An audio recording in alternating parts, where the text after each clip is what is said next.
You are now listening to the RSL Show on KSL Sports, Utah's largest sports network. Your number one source for everything Real Salt Lake. Utah's number one rated Real Salt Lake podcast.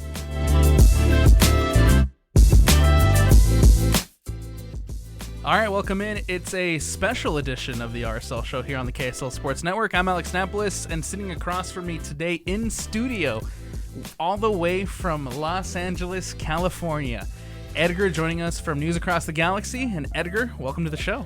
Hey, thank you guys so much for having me on.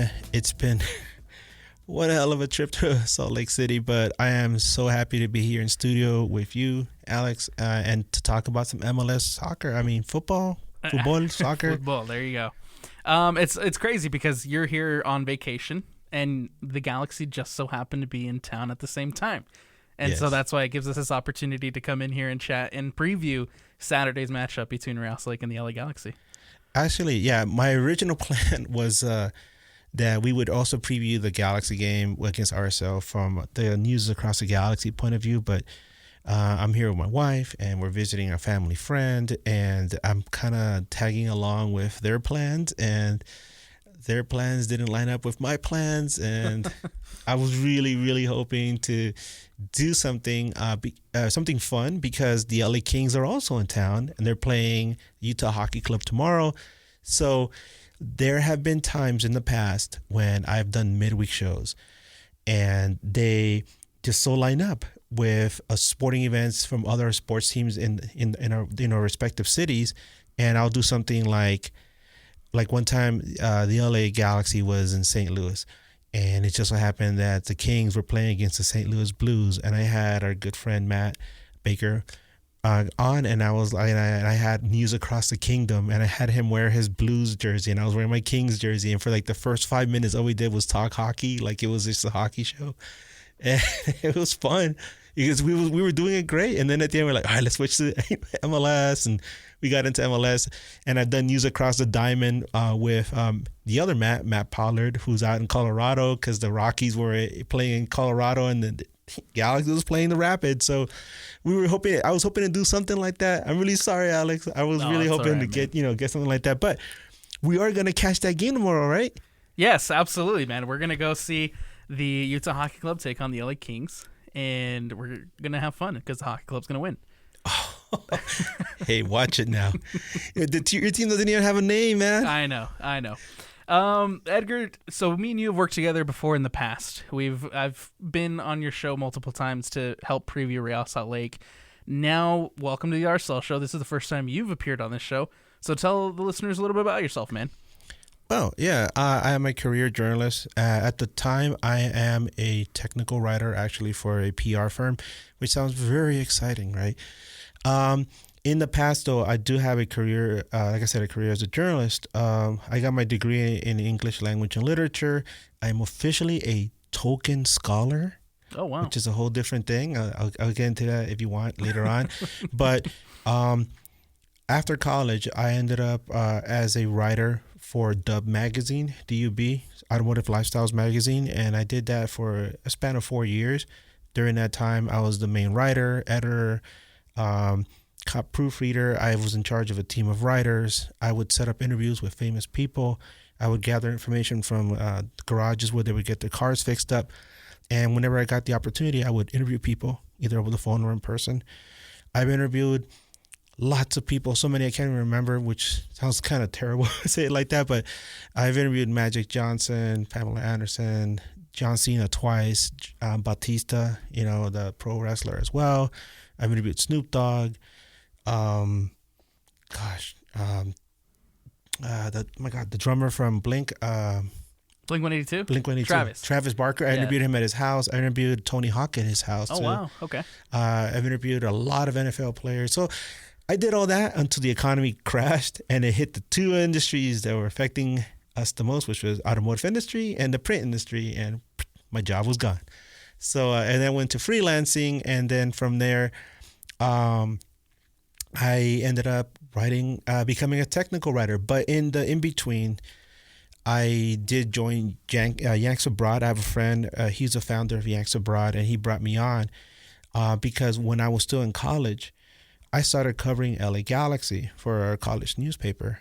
when I first joined, we hadn't had a serious sports department in many, many years at KSL LA.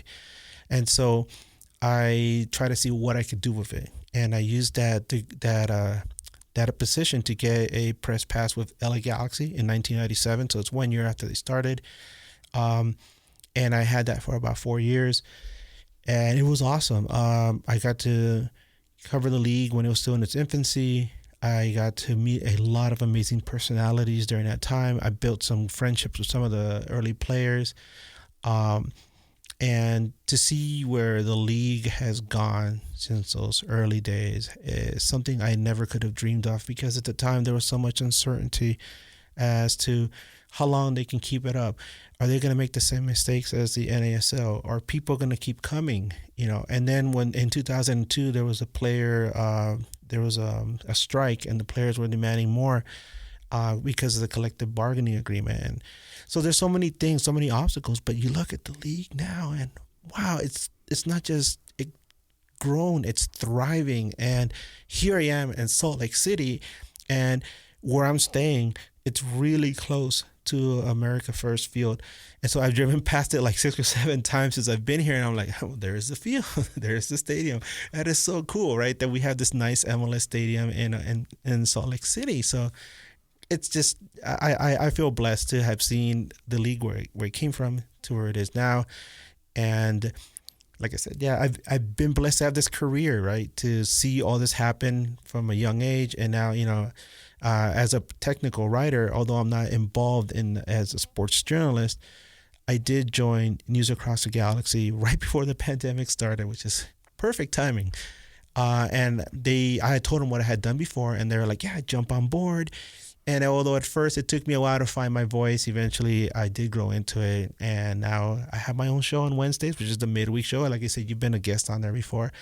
There's no midweek show today. I am here with you, though. This is our midweek show. This is our midweek show. Yeah, there you go. So thank you so much for having me on. Hey, man, thanks, man, for coming in. Amazing story. Phenomenal story.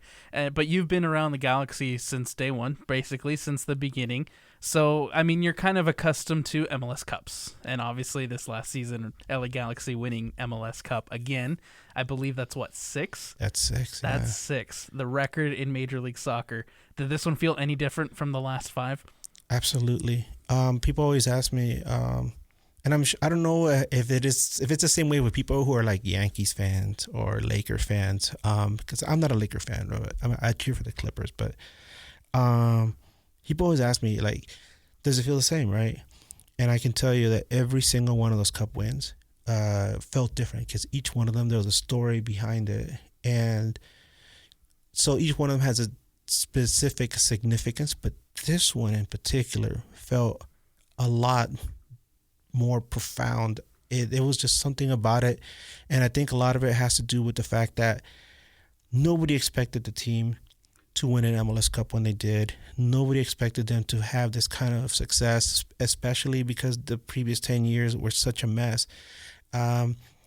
Chris Klein, which has become a dirty word around Galaxy fans, he was the president of the team for a very long time. Him, Jovan Karabsky, who also had a position with the team, which I really can't tell you exactly what it was, but the two of them were running the team, and a lot of the decisions that were being made were focused on getting butts in the seats, which meant getting big-name players like Zlatan, Chicharito, the Dos Santos brothers, but at the expense of trying to build a team that could actually win. When I first addressed the situation, I remember I said I felt like it was much more important to just get a good team together, and the quality of the team and the players would shine to the point where people would buy those kits anyway. You don't have to have a big name. And then there's a lot of stuff that happened with Chris Klein that never made the surface. There's he has this, skeletons in the closet, and a lot of people that cover the team know about it. We never really mention it, but it's there. There's always something going on, right, in MLS that we never hear about. But there was something going on there already, and then we hear about, he got fined, for a bunch of different things, The fans find out about this, and then you hear that the team's giving him an extension, and it was like, what are you doing? This guy has driven the team into the ground. He has alienated the fan base, and he gets fined. The team has to pay this much amount for the mistakes that he's made, and you're gonna extend his contract. So the fans went on this massive protest, which was the clean out protest. And at first, I don't think the team took it seriously, because they kind of like, ha ha ha, you'll be back soon. But credit to them, the fans stayed away, the supporters. And a lot of the other fans that are the casuals, some of them heard about it and they stopped coming as well. Of course, you used to have people that would still go to the games, and they would, because they wanted to watch a game, right? Maybe they can only afford a game once a year or something, and they went. But it became very obvious. You didn't have the drumming, the chanting, the singing, the supporters there. And the players started noticing, and the players were asking fans to come back. And then Greg Vanney referred to the fans at their protest as noise that was distracting. And some of the fans took offense to that. But in the end, after he lost to Charlotte at home, that same day, there was a press conference after the game, and we saw a very nervous Chris Klein show up to the press conference, come to the side where Vanny was being interviewed, and he looked really nervy. And then just like an hour or two later, we heard he was gone. When the news came through, it was like Christmas Day for Galaxy fans, and it was like a huge explosion. Kind of like at the end of Star Wars Episode 6, where the Emperor's dead, and right. Everybody's celebrating across the galaxy, literally. And so I remember the first game back, when everybody came back, it was like opening day or something. Everybody's excited. Oh, the carne asada's out in the parking lot. Everybody's tailgating. Everybody's excited. But we all knew the team there was a lot of work to be done there. There were some parts there, like Ricky Puig was already there. There's a lot of things that needed to be fixed. Greg Vanney was in his weird situation, but we saw some promise there. When the following season began, the idea was like, okay, there's room for improvement. This team is obviously in the middle of a rebuild, so we don't expect them to win championships. We don't expect them to challenge for a cup. But as the season wore on, they started doing things that were extraordinary, to the point where you're like, okay, they haven't done this in years, or they haven't done this ever. This is extraordinary. And the question started to come up, are they back? Are we back? And some people were upset because at News Across the Galaxy, we were like, no, we're not back until we're, either in the playoffs or lifting a cup. And some people were like, how dare you say that? We're back. We're officially back. Let's enjoy it. And I was like, no, we've been through so much. We got PTSD, man. We're traumatized. Something's going to happen where eventually the season's going to fall apart. But no, they kept overcoming obstacles. And when Ricky Puig got injured in the middle of the season, everybody thought, oh, this is it. They're going to fall apart. But they had built so much depth over the last season or two. And with new general manager Will Kuntz running things, he had put in a bunch of players that maybe weren't household names. And all of a sudden, these guys were stepping up and doing amazing things. He pulled a lot of great moves. He got Diego Fagundes from Austin FC. And he brought in Edwin Cerrillo from FC Dallas. These are all terrific players. They're role players. They're beloved players from those previous teams, and they all came together and they started forming this very strong core that had a lot of depth in it. So as the season wore on, we're like, these guys are pretty good. They played better without Ricky Puig. And then Ricky Puig came back, and Ricky Puig finally realized he didn't have to try to do everything on his own. He bought into the system, and then Gabriel Peck really took off. Joseph Paintsil started playing better again. And we noticed that the Galaxy defense has started to become much more solid, much more difficult to score against. And that's when we were like, okay, there's something special going on. They destroyed LAFC in their last match of the regular season. They came back in that match, and then they went on to annihilate them. And at that point, we're like, okay, they have to at least get to the Western Conference final. But then, of course, you look at at the Eastern Conference, right, and you look at the strong teams that they had, and Inter Miami went down, and then Columbus Crew went down, and you're like, oh my God, everything's coming up, interesting. And then LAFC went down to Seattle, and all of a sudden you have Galaxy versus Seattle in that Western Conference final. And I remember when Dejan Joveljic scored that goal, it was one of the loudest pops I have ever heard at that stadium. And it was unlike anything I remember. That night, I remember I drove home. I was crying. I was so excited. I remember I was like, I can't believe they got back to MLS Cup. When MLS Cup did come around, everybody was nervous because you don't know what to expect in the final. But when they finally won, it was such an explosion of emotion. I remember turning around and I got in my seat and I got mobbed by a bunch of people and everybody was just crying and happy. And I remember I went to go do some interviews because I always do interviews after the game to get fan reactions. And everybody was so happy. Everybody kept saying the thing. Everybody kept saying the same thing, which was the players won the championship, obviously, but this cup is ours because we're the ones that protested and fought to bring this team back to relevancy. And this feels like it's for us. This feels like we earned it. And so there was actually a supporters group called the Galaxy Outlaws. And this past weekend against Orlando, they actually handed out championship rings to all the members of their group, which I thought was fantastic. They look really nice. Cool. Yeah, that's really cool. So if long answer for your question was like, yes, it felt different because everybody felt a sense of investment. It felt like this was something that we all took part of, that we made happen. And so you ask Galaxy fans about how it felt, and they will always give you some very emotional answer. Like, this one was ours. It felt special. And for the players too, Marco Rocha never won a championship. Maya Yoshida, the captain, had never won a championship. And here they are on the podium lifting a cup. So yeah, it felt very special, and it still makes me feel emotional. Yeah, I can see it in your eyes, man. That's amazing. Was there any concerns? Was there any doubt? Ricky Puig goes down heading into that final with the ACL. Was there any concerns or doubt from either the fan base or from you that the Galaxy wouldn't be able to get the result against the New York Red Bulls without your star boy? No, obviously you want to head into the most important game of the season with a very healthy roster, with everybody firing on all cylinders. And at that point, Ricky Puig was doing just that. And so when we saw him get injured during the game, and we saw him hobbling after, and he actually started crying on the field because his parents came up to celebrate with him, and he said, me la jodí, like my knee is gone, right? Yeah. And he started crying, and Greg Vanny went over to console him. Now, I'm in the stand celebrating with my friends, but some of our buddies that cover the team, they said they started posting like something's going on with Ricky Puig, and so everybody's celebrating. And then you go home and you start looking at the text messages and all the posts on Twitter and a Blue Sky, and you're like, something happened.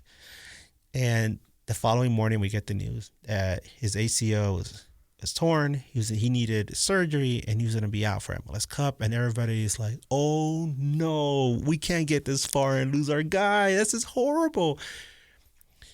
But after the initial shock of finding out that Ricky Puig had gotten hurt, a lot of us, especially the podcasters, journalists, started reminding people, hey, remember how well the team played without him?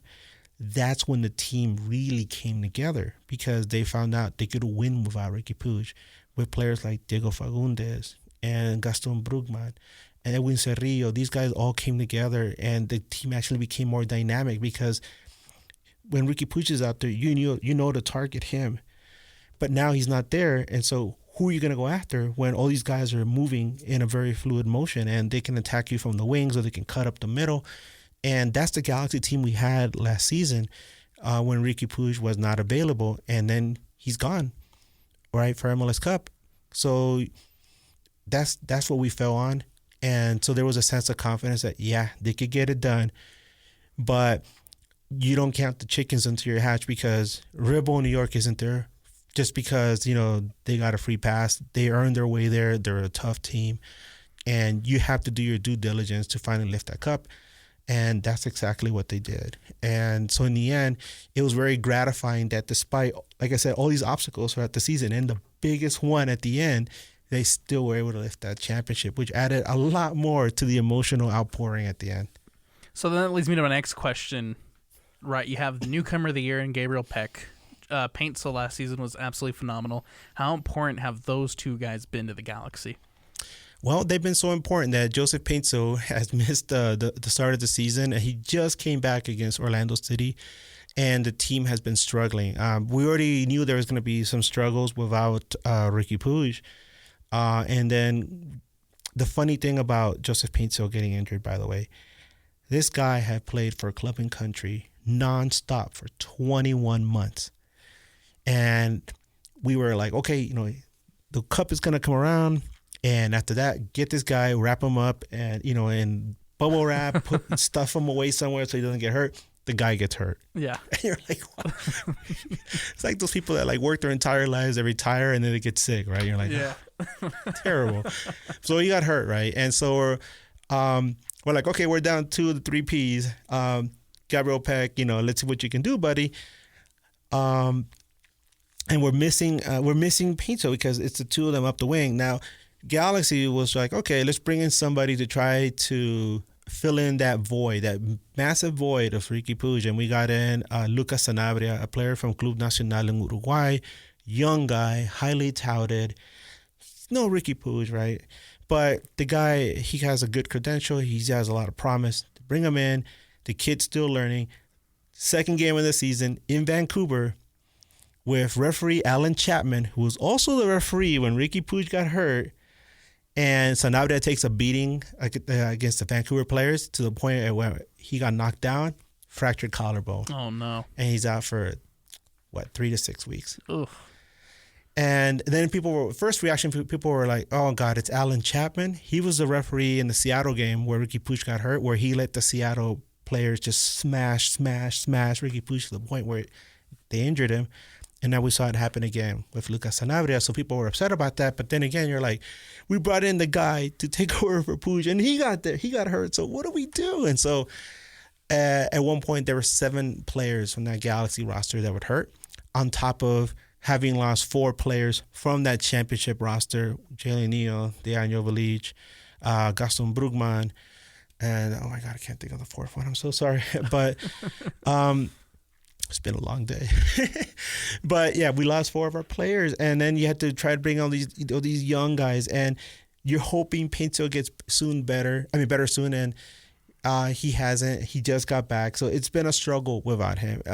Gabriel Peck, like we mentioned, poor guy. He's trying so hard to make things happen. He's kind of reminds me of Ricky Puig when Ricky Puig was trying really hard to be the man, trying to play hero ball. So usually Peck, he cuts on the wings and he gets a pass or a through ball and he creates magic, right? Now he's coming to come back to the middle of the field, fight for the ball, carry it up the field. All of a sudden, there's 3 defenders surrounding him and he's like stuck on an island. And yeah, that's how it's been for him. So yeah, it's as much as we love them, it's a lot better when we have all 3 of them healthy. Ricky Puig will not be back until sometime in mid-July. Yeah.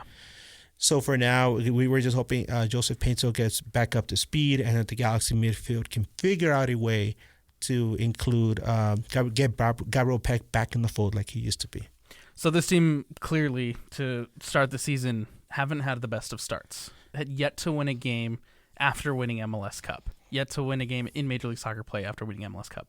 And we talk about the injuries, you talk about the players out. Is it really just the amount of key players and key pieces that this Galaxy team is missing that's why they've struggled? Or is there something in the gameplay that you've seen that is either breaking down, isn't working, or something that needs to be changed on the field now to get results for the Galaxy? I think it's the first part, just having healthy bodies.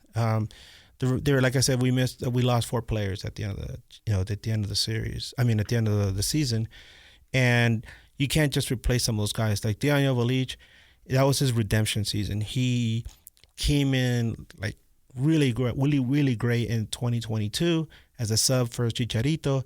He kept saying, "I'm the future of this team." In 2023, Chicharito started the season on in disabled list. And we all said, okay, Dejan, this is your stage. He struggled. The entire season he struggled. But in 2024, he found his form And by the end of the season, he scored some of the most important goals. He scored the goal against Seattle. They got us to the cup. And then he scored the game-winning goal against Red Bull. So not having him, not having Gaston Brugman in there, not having oh my goodness, I can't think. Sorry, it's been like I said, a long day, missing all these players, and then having to bring in a bunch of other young people, new faces to the club, and trying to get them acclimated to the system as soon as possible. Where like you had like what, a month and a half after MLS Cup to try to get everybody back together. That's really hard. And so then there's also the focus on the CONCACAF Champions Cup. I mean, we saw what happened to RSL, right? I expected RSL to get a little bit further, but I think a lot of us here did as well. Yeah. Champions Cup is difficult, right? And Galaxy right now, they just had the game against Tigres, in which they struggled to score. I've heard that there was some iffy officiating there. That's CONCACAF, right? So there's all these things going on with that. And then on top of that, LA Galaxy is struggling to find a winning formula. They've been playing good games, and then they end up losing. And like they played really well against Orlando, and they just happened to lose. And so that's frustrating. But I keep telling people, hey, you know what? Be patient. It's a long season. This is not like the Premier League where you lose like 3 or 4 games. Oh, it's over, right? No, there's a lot of teams that get into the playoffs. You have to be really, really bad not to get into the playoffs. And so we're like hopeful that they're gonna, once everybody's healthy and back in the fold, the team's it's gonna level out. They're gonna start winning games. But for now, it is a struggle, especially for a lot of people that came in as new fans during this championship season. They're like, what's going on, guys? This thing is broken. They won the cup. What's going on? It's like, no, be patient. It's going to happen. We hope. Right. Yeah, it is difficult. One of the most fascinating things to me is that last season, they did not win. They did not lose a single game at home at Dignity Health Sports Park. They lost one, technically home game at the Rose Bowl to LAFC, but at Dignity Health Sports Park they were undefeated, and now they've lost all their games at home. So that's very humbling. But then you look at that 2024 championship banner, and you're like, I don't feel so bad anymore, because at least we have that, to comfort us on those lonely nights. Oh man, rub it in Ralph Slick's faces, why don't you? No, I'm just saying, it's like a sense of comfort. And don't tell me that, because I still remember 2009. We all hurts. We all remember 2009. Hey man, Marco Royce's comments in the offseason. Oh yeah. You win the MLS Cup. He said you win MLS Cup and you get rewarded by getting your roster gutted. Gaston Brugman, I thought, was a phenomenal piece for the Galaxy last year, and one of the biggest reasons why they were so successful last season. Your thoughts on Royce's comments from that? I mean, he's absolutely correct, and it wasn't just him too. Captain Maya Yoshida actually spoke to the LA Times. He spoke to Kevin Baxter, who covers the LA Galaxy. And they both said similar comments. Yoshida was a bit more brazen. He actually dropped some BS bombs in there in his interview, but they both said the same thing. Like, how can you do this to the team that wins the championship? Reward them by kneecapping them pretty much. And I know for Royce, it's probably very jarring because he comes from the Bundesliga where Bayern was such a force for so long, right? But that's a double-edged sword that is MLS, and like I said, I've been there since '96. I was there at the first Galaxy game, so I remember following the league all these years, and I remember watching how DC United won that first MLS Cup, and MLS came in and took some of the parts away. They were still good enough to win in '97, and MLS came in and took some more parts away. In '98, they lost. I was at that MLS Cup when they lost to Chicago Fire. I remember. I was surprised. I was like, I didn't think that they're going to lose to Chicago Fire. And then 99, they won again against Galaxy. And then MLS came in and said, no, we're going to break this team completely. And they went in there and took them apart, right? And DC United did win another cup in 2004, but they've never really been the same. Yeah. And it's very, very difficult to to maintain a certain level of success in MLS because the league will punish you. I recently in one of our pods I said I feel like it's better to be lucky and win a cup through certain whatever circumstances and be lucky than to be a successful team and then win the MLS Cup, because then the league's gonna come and say, time to pay up. Let's see, who we're gonna take from you that we're gonna we can spread around to the rest of the league. So that's difficult. I mean, then you start talking about, should we raise the cap, right? Should we get rid of the cap? But then you look at the past here in American footy, right? And you look at the old NASL, one of the biggest reasons the league fell apart is because there were teams that were the haves, and then you had the have-nots, and you had the Cosmos, and you had the LA Aztecs, teams that could afford amazing players like Pelé, Beckenbauer, George Best, right? Johan Cruyff. And then the rest of the league was like, you got, crumbs. And when those guys retired or they left the league, there was a huge void, and some of these teams just cannot afford to make that up, and the league fell apart. Everybody went bankrupt. You don't want to see that with MLS. So we've had that system forever, but at what point do we see some sort of evolution where you start to raise that cap? You start to let investor owners, right, be able to bring in more names or more players at a certain level that you can maintain a level of success and not be punished for it. Because it almost seems hypocritical for me to say, okay, Galaxy won the cup, and here comes MLS and they take our players apart. Woe is us, right? But it hasn't just happened at Galaxy. It's happened at LAFC. It's happened to Seattle. It's happened to Columbus Crew.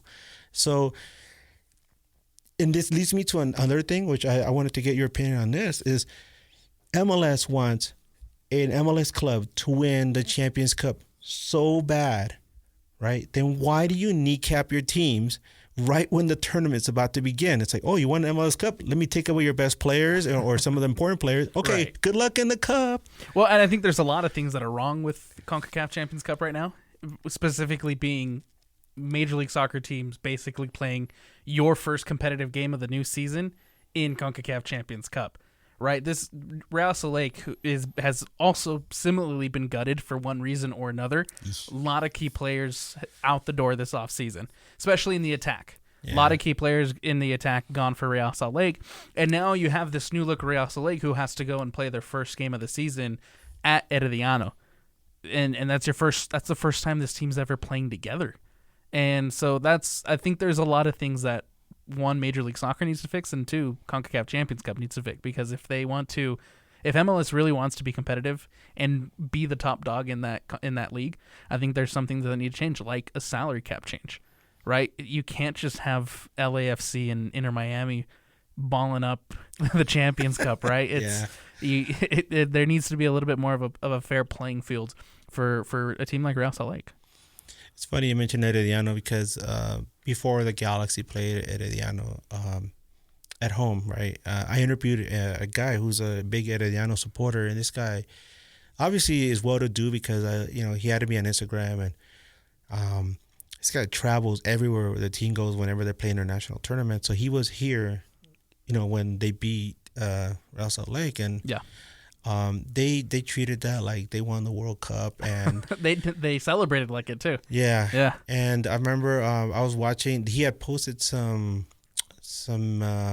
local media that was hyping people up about the matchup against Galaxy, and they were convinced that they were gonna run the entire tournament and they were gonna go ahead and beat whoever was in the final, and they were going to smash the LA Galaxy and smash everyone else along the way. And I was like, no, you're not. When I saw that, I was like, I told people, because everybody was down on the Galaxy, right? And I was like, oh my God, they're going to lose. And I was like, no. I was like, yeah, they're going to get that away win. But when they come back here, Galaxy's going to smash them. And they did. Sure enough, yeah. And so I was like, okay, that's the end for them. But at the same time, I was still shocked that they beat Real Salt Lake. I told you, man. Do you remember in our preseason conversation we had this? We were previewing CONCACAF Champions Cup, Yeah. and I said I didn't like Real Salt Lake's chances, and sure enough, Herediano beat Real Salt Lake at our home stadium. Yeah. I was watching that game, and I remember, because Real Salt Lake scored first, right? And I was like, okay, it's in the bag. And then I saw things develop in the second half, and I was like, no way, this is not gonna happen. Like it is. And then at the end, they lost, and I was at a loss for words. But yeah, I don't know how MLS expects teams to win, because when Seattle did win, it was like Thanos. Like, what did it cost? It cost everything, right? They lost João Paulo for a long time, right? And that team, it took them a really long time to get back up to relevancy. Like they're finally back now. I mean, how many years did it take them? But yeah, it is difficult. And something I was discussing with some of the guys from NAG, News Across the Galaxy, we were like, we're pretty sure that Galaxy's not going to repeat. It's very difficult to repeat in an MLS. So right now the focus is on getting some silverware, which right in front of us is a CONCACAF Champions Cup. So all the focus is on that right now. Yeah. And now they're heading into the game against Real Salt Lake. So the question is, like, what do we expect from LA Galaxy? And I'm just going to tell you, just off the top of my head, I don't know. It's so weird. I don't know what to expect because they put so many of the star players in that game against Tigres. And I'm wondering how they're going to rotate the roster to face off against RSL this weekend. But obviously in the back of Fanny's mind, it's like, we got to get a win. We got to get some points. Even if it's 1 point on the road, it's something, right? And to kind of put this into perspective for our listeners, you have the Galaxy, who played Saturday the 29th against Orlando. Then you have a midweek against Tigres at Dignity Health Sports Park. Then you have to travel to Salt Lake on the weekend, play that matinee game against Real Salt Lake, and then you travel to El Volcán. You travel to Monterrey to take on Tigres in that second leg. So rotation will probably be needed if CONCACAF is the goal for the LA Galaxy. Yeah, and Galaxy has such a stellar performance on these midday games. I mean, whenever we see the schedule and we're like, oh my God, they're going to play somewhere in the middle of the day, oh, they're going to lose this game. And we've seen it happen in Austin. We saw it happen in St. Louis last year. These are games where people were like, oh, they're upset. How can the Galaxy lose? They're doing so great. Well, no, they're playing like a freaking game in Austin where it's humid and hot, and it's like 10 in the morning for our guys, right? These guys are just barely getting out of bed, because of the time zones, and they're expected to perform. No, they're going to lose. It happened again against St. Louis, and now we look at this game and we're like, oh, they're going to struggle in this one. I mean, granted, it's not humid over here. I mean, last night I was driving around and it was snowing, right? But still, you have to get up and find that desire to do something against a team that's also struggling. So I don't know. This is a weird game to me. It is a weird one. Even for me, it's no secret that both teams need a win right now. For Galaxy, with a loss, right, you continue on that streak where you have yet to win a game in Major League Soccer play. You'll fall to 5 losses on the year. Not the best position to be in if you're the LA Galaxy. For Real Salt Lake, I can't remember the last time this team lost 3 back-to-back home games. Eesh. I don't remember a time that's happened, even in a season like 2023 when we were really poor at home. I don't think there was a streak where Real Salt Lake was this poor were 3 straight at home. So if Real Salt Lake loses, it's not a good look. It's not a good look. So I think both teams need 3 points right now, desperate for 3 points. But for the Galaxy, I think there's a little bit more on the line, considering that you have that game on Wednesday at Tigres. Yeah, and I don't know how much you want to demand from your players because, like you said, they had a really difficult match last night. Some of the officiating, yeah, obviously, like I mentioned earlier, was very controversial. But you expect that in CONCACAF. We were just talking about what happened in the game between Inter Miami and LAFC, what should have been a red card. Yeah. But then you gotta completely change your whole mindset. Take a trip to Salt Lake City, play against a team that's really hungry for a win as well at home, and then have to go back to that mentality of having to travel to Monterrey, like you said, Volcan, and having to refocus and try to get a result there as well. That's hard. Absolutely. But I think you've heard it before. You're like, heavy weighs the crown, right? And you got the MLS Cups there. I mean, that crown isn't just heavy; it's like falling off their face and it's smacking them or something. It's been tough, man. But it's okay. I told people, you know what? Even if they end up losing these games so early in the season, you shouldn't worry about it too much, because there's a lot of guys that are in there right now and they're getting very important minutes. It's not like they're playing horrible. They're just losing games because they're missing key players, but everyone else is playing well. When we get these key players back and they work their way back into the fold, I think this team will be a lot better, because you're going to have that depth there, and it's going to be a lot more difficult to beat the LA Galaxy. They're not going to be the same as last year, but they're still going to be a pretty competitive team.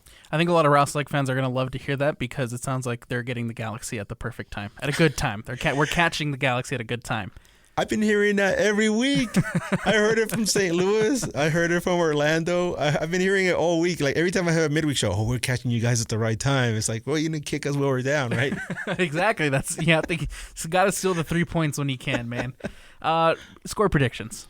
Oh boy, I knew you were gonna get to that. Oh god, this is hard. Oh my god, I want to be an optimist and say something like, I don't know, 2-2, right? That's very optimistic. Very optimistic for a Galaxy fan. But like I said, these games... it's optimistic that you think Rouse Lake's going to score. Oh, wow, really? That's how difficult it's been the last couple of games. Damn. Okay, well, okay, let's say I'll be very... Okay, the optimist in me says 1-1. The realist in me says Galaxy loses this game like 2-1. I was thinking 2-1 as well for Real Salt Lake. So that's me. I mean, a lot of people are gonna be like, "Damn it, Edgar, why you gotta be so pessimistic?" Well, you know what? We're not doing so well right now, and you gotta just look at it like it is. And I predicted they were gonna have a tough result against San Diego. They ended up losing. I predicted we are gonna lose the next game. They lost that one. I predicted the win against Herediano. They won. So I've been pretty spot on my predictions.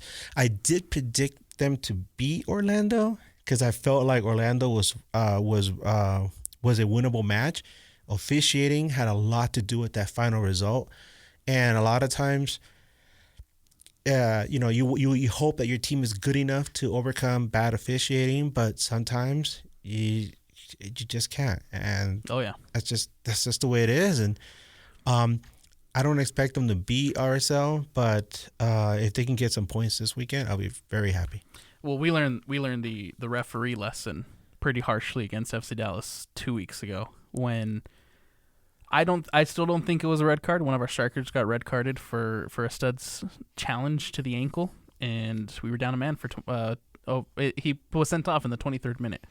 So we feel you when it comes to the referee. We understand what it's like to get shafted by the ref. When you think of Real Salt Lake, man, when you think of RSL, what comes to your mind? There's so much history there between Real Salt Lake and the Galaxy, but what's the first thing that comes into your mind? That's not 2009. Oh, I was gonna say games at Rice Eccles. Okay. I just remember just that they were playing there, and those early games were really testy against RSL. I know Galaxy won MLS Cup that first season in 2005. A lot of people say, oh, because you guys benefited from having Chivas USA and RSL, it's in the same conference. And I was like, well, you know what? Oh, well. But I remember over the years, playing in RSL has always been difficult. It's not been easy at all. And then going into MLS Cup 2009, I remember everybody felt supremely confident that this Galaxy team was going to win. And I know you don't want to mention 2009, but it has to be said, right? It's part of the conversation between these two clubs. And then Nick Rimando, my God. The GOAT. I remember we used to laugh because we thought he looked like Hugo Chavez, the old Venezuelan dictator. And one time we were at Dignity Health Sports Park, and we're sitting there, when it was StubHub Center, and we were sitting there behind, like in the first row in the north end, right behind him when he was warming up. And he came up to us and waved, and we started chanting, "Ooh, Chavez!" Clap, clap, clap. And then he turned around, laughed, and he just clapped at us and like, "Yeah." He's such an incredible person. We've had the lucky opportunity here to interview him a couple times and speak with him a few times and hang out with him a little bit. And he's such an awesome dude, man. Yeah, he's a wonderful guy. I got to actually meet him and interview him once when I was covering the national team for Yanks Abroad. And like you said, just a nice guy. Yeah, very super affable. super down to earth. When it comes to me and when I think of the Galaxy, the first thing that comes into my mind, it's not 2009. It's actually the conference semifinals in 2013. I don't know if you remember that, but the first leg was at StubHub Center. Sean Franklin scores. You guys have a 1-0 lead heading into that second leg. And then Real Salt Lake brings it back to what was Rio Tinto at the time. Sebastian Velasquez scores in the 35th. The game goes to extra time. It's super windy. Javier Morales scores a free kick from midfield that's taken off due to an offside, in quotations, an offside. I don't agree with it. But Chris Schuler scores a couple minutes later to make it 2-0 in extra time, and then we eliminate the Galaxy. I do remember that game. Yeah. I remember sitting in the living room. My wife and I had just moved into our place, and I'm sitting there watching the game, and I'm thinking, "Are we gonna go, for another cup here?" And then you saw the loss. And I remember I remember one of the things I remember from that game more than anything was Omar Gonzalez looking so dejected at the end of the match, and I was like, okay, fine.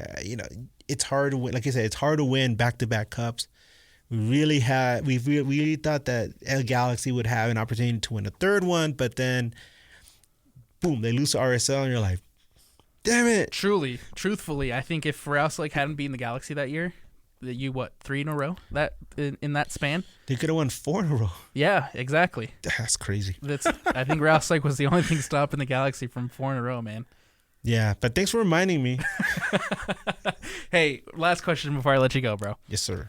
When you think of the fan base, when you think of Real Salt Lake fans, what's the first thing that comes to your mind? Well, first, the song. Yes. God, I wish I could remember this. The anthem. The anthem. Yep. Which I think it's amazing. I remember reading the story about how it started, yep. And I think that's awesome. Teams around MLS struggle so much to try to find a certain identity for their club that the fans can rally around and say this is our own.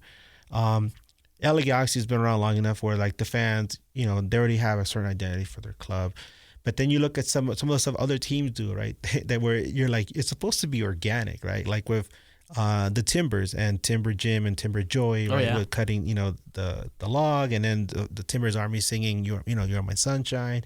Those are beautiful things, right? You have Sounders fans and their history in Vancouver and all that. And then when I think of RSL, I think of the anthem, and I think of the passionate fan base, because over the years, they're always there, right? The supporters are always there in good times and in bad times, and it's something I have to really credit the Salt Lake fans for. They make it very difficult for teams to come in here and win, which is why I don't feel very confident about the Galaxy in this coming match, but I know there's going to be some traveling fans already. I know about a few of them already. They're going to be there, and just like RSL will be cheering their boys on, our guys will be there cheering their guys on, and it's just wonderful to me to see that fervent fan base there, and that's it goes back to what we were talking about at the beginning, where you see MLS from its very infancy and grow over the years to where you have something that grows that's very organic and it's beautiful, and you can't just fake that. You can't just have pay a bunch of people to come in and tell them, oh, we're going to send you overseas to learn all these chants from a team in Europe. I'm not going to say who, but they're right up the road, right? And from us. And, and then, have the chants put on the video board so the fans can follow along. It's like, hey, you got to know these on your own, right? But what we've seen here with the growth here has been very organic, and it's beautiful. So I really appreciate it. And I really, really wish I could have been around for the game, but my wife booked the flight for us to leave right at kickoff. Kickoff. So I can't attend the match. Oh, that's terrible. I was just about to tell everyone to be nice to you when you rolled up to America First Field this Saturday. I'm probably gonna roll up tomorrow at some point just to take a photo in front of the stadium. Yeah, there you go. So yeah, there you go, man. Edgar, thank you so much for taking the time to join us today, man. That was amazing. Thank you for the insight. I'm sure everybody here now will know a lot more about the Galaxy than they did before they started this. So we appreciate your time, man. Yeah, thank you so much. And something I want to say in case anybody thinks this way is that Galaxy fans might be seen. Maybe some people see Galaxy fans as arrogant. Like a real Galaxy fan, you sit down and talk to them. They're not arrogant. They'll talk about, yeah, we won all these cups, but everything has come at a price and everything has been a struggle and nothing has ever really been handed to this team. And then you think, well, what about Beckham? Well, when we got David Beckham, the team struggled to win with him. I mean, God, we lost an MLS Cup to RSL with David Beckham, right? So it's always been a struggle for this team. And then you see teams like, and I hate to say it, right, because I know some LAFC fans, but you have LAFC, you have New York City FC, which were two of Don Garber's pet projects. You see Inter Miami nowadays, get like this star treatment, and the league doing everything possible to put them at the forefront and make everything laid out for them. And then you look at all the other teams and you're like, what's going on? So this is why when LA Galaxy won, we're like, wow, we won another cup? This is awesome. We did not expect this. And everybody feels so grateful for that. And so if you're talk to a real Galaxy fan, there's a feeling of gratefulness and a sense of humility underneath it all. And if any Galaxy fan, and if you meet a Galaxy fan that's just throwing and boasting and everything, that's not a real fan. Those are the glory hunters. And I'm just gonna go ahead and say it's true. Yeah, no, I agree with you. Shameless plug, man. Where can people follow you? Where can people find you? Where can people find News Across the Galaxy? Yes, thank you so much. You guys can find us at News Across the Galaxy, NAG News, NAG_news on Twitter, on Instagram, and our YouTube channel, News Across the Galaxy. You can find me. I cover not just Galaxy, but I always try to do as much to talk about MLS in general. You can find me on Twitter as Edgar Nags, so Edgar, Nags, and on Instagram, I do something a little bit different on Instagram where I interview fans, and not just Galaxy fans. If you look back, I've interviewed fans from visiting teams. I've interviewed people from Orlando City, St. Louis, Herediano. I try to get as many voices as I can in my interviews because I love having that football conversation, especially in MLS. I feel like MLS is this beautiful family. Yeah, we have some orcs in there, but they're still part of the family, right? And I just hope that people realize that, and it just doesn't become very tribal. It's like, we love our league and we got to take good care of it. And people like you, Alex, thank you so much for what you do, because people like you and some of the other podcasters that we know are doing an amazing job to curate the history of this league. Absolutely. And present it to the people that love it so much. Absolutely. Thanks, man. Thank you, Edgar. Thanks for coming in, man. Hope you enjoyed it. I hope you guys, as the listeners, enjoyed it as well. And that's going to do it for us here on this edition of the RSL Show on the KSL Sports Network. Make sure to go like, make sure to go follow, make sure to go subscribe, make sure to go do what you have to do to follow the RSL Show for the best RSL content. We'll talk to you guys after the LA Galaxy match.